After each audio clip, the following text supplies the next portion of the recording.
Assalamu alaikum rahmatullahi barakatuh, children.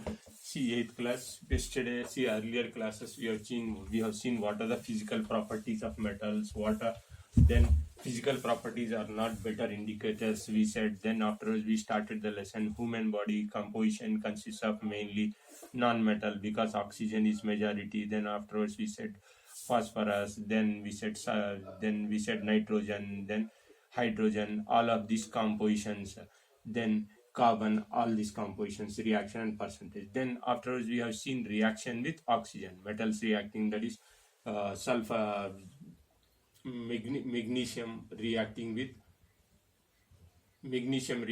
oxygen, then sulfur reacting with oxygen gives rise to MgO, then this gives rise to SO2. Then finally we said metallic oxides, that is MOB I have told you. Metallic oxides are basic in nature and non-metallic oxides are acidic in nature. So this is clear. Now see, one more indication is metals react with water, but here it depends on the reactivity of the metal, they react. So now see, let us take out this reaction and study this reaction. See, sodium is an extremely reactive metal. Because it is reactive, it is stored under kerosene.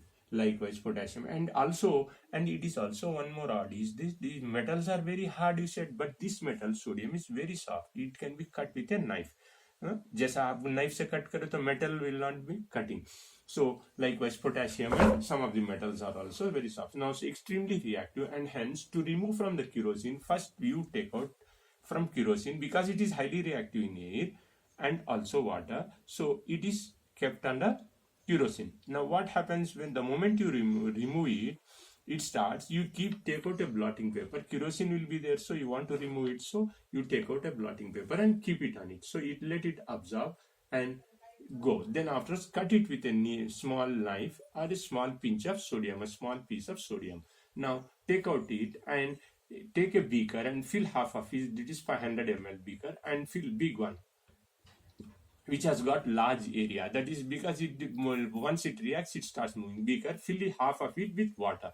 Now let it float on the water. Take a piece of sodium and put it in the water. Then see, as it floats on the water, after reacting, it starts making a hissing sound, and the reaction is very fast.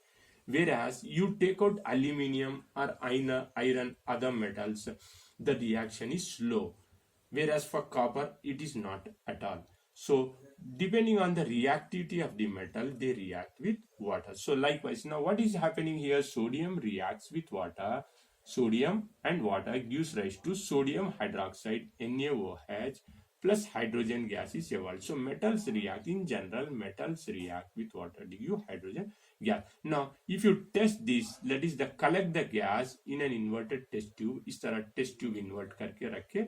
If you collect the gas and take a matchstick and light it, you will hear a pop sound indicating the presence of hydrogen gas. Apart from that, then sodium hydroxide found is a base material. Base मतलब जो है acid का opposite. So now in this, you take out, pour that water and that material into it, and with the help of a, let us say, phenolphthalein solution, if you put a few drops of phenolphthalein, it turns into pink, indicating that it is a base. Or take red litmus and blue litmus, insert both of the papers in them, you will find that red litmus turns to blue, whereas blue litmus stays as it is. That means it indicates that test with blue litmus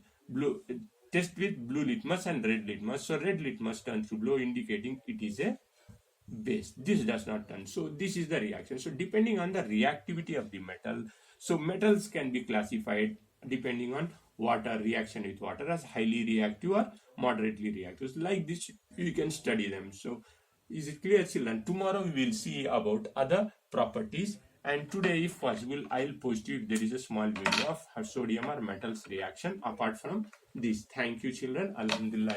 Take out and make a note of this.